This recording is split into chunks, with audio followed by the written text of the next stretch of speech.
இன்றைக்கி சண்டே ரொம்பவே லேசியாக ஆரம்பிச்சிருக்கு. லஞ்சுக்கு என்னடா பண்ணுறதுன்னு ஒரே குழப்பமாக இருந்துச்சு. டக்குன்னு சரி one pot recipe coconut rice பண்ணலான்னு சொல்லிட்டு பிளான் பண்ணேன். சரி போரிங்காக இருக்கே, ஒரு வீடியோ எடுத்து போடுவோன்னு சொல்லி தான் வீடியோ எடுத்தேன். குயிக்காக ரெசிபி பார்த்துடலாமா?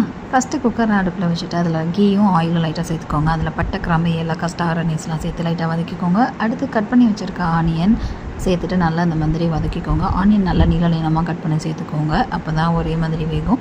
இது நல்லா டிரான்ஸ்பரண்ட் ஆனதுக்கப்புறமா லைட்டாக ஜிஞ்சர் கார்லிக் பேஸ்ட் ஆட் பண்ணிக்கோங்க. அண்ட் இதையும் நல்லா வெங்காயத்தோடு சேர்த்து வதக்கி இது நல்லா பச்சை வாசனை போகிற அளவுக்கு வதக்கிக்கோங்க.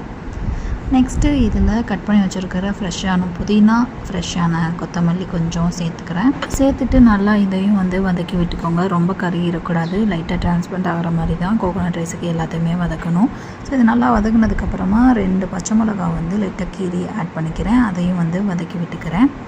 ஸோ உங்களோட காரத்துக்கு ஏற்ற மாதிரி நீங்கள் பச்சை மிளகா ஆட் பண்ணிக்கலாம். நான் ரொம்ப காரமாலாம் செய்ய மாட்டேன் கோகோனட் ரைஸு. ஸோ 2 மட்டும் ஆட் பண்ணியிருக்கேன். அண்ட் தேவையான அளவு உப்பு, அதாவது இந்த ரைஸுக்கு தேவையான ½ சால்ட் மட்டும் இப்போ ஆட் பண்ணிக்கிறேன். அதையும் சேர்த்து வதக்கி விட்டுக்கிறேன். ஸோ இப்போ காட்டுற இந்த கிளாஸில் 1½ கப் ரைஸ் தான் நான் இன்றைக்கி எடுத்திருக்கேன். அதை ஆல்ரெடி இந்த வதக்க ஸ்டார்ட் பண்ணும்போதே ஊற வச்சுட்டேன்.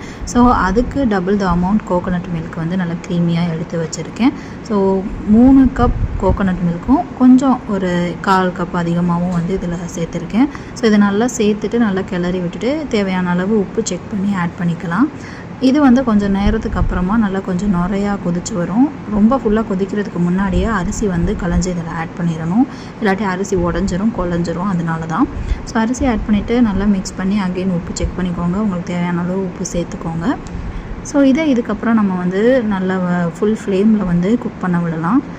ஸோ இது சைட் பை சைடு நான் இப்போது ஒரு நல்ல அயன் தவா சிம்மில் போட்டு ஹீட் பண்ண வச்சுருக்கேன். ஏன்னா இது நான் தம் விட போகிறேன், அதனால தான். ஸோ இப்போ 75% இந்த ரைஸ் நல்லாவே குக் ஆகிருக்கு. இன்னும் அதில் வாட்டர் கண்டென்ட், அந்த கோகோனட் மில்க் இருக்கிறது உங்களுக்கு தெரியும். ஸோ இதை அப்படியே அந்த அயன் தவாவில் மாற்றிடலாம்.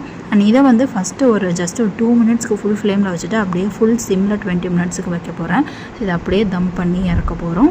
ஸோ இப்போ இதை நல்லா ஒரு மூடி போட்டு அதுக்கு மேலே இந்த மாதிரி வெயிட் வச்சு தம் விட்டுறலாம். 20 மினிட்ஸ்க்கு அப்புறம் ஓப்பன் பண்ணுவோம். ஸோ இப்போ ஓப்பன் பண்ணால் நல்லா சூப்பராக உதிரியாக நல்லாவே கோகோனட் மில்க் ரைஸ் ரெடி ஆகிருக்கு. இப்போ நான் எடுத்து காட்டுறேன் பாருங்கள். கொஞ்சம் கூட குலையலை, ஒட்டலை, நல்லா ரைஸ் உதிரியாக அப்படியே விழுகுது. அண்ட் டேஸ்ட்டும் அன்றைக்கி ரொம்பவே நல்லா வந்துருந்துச்சு.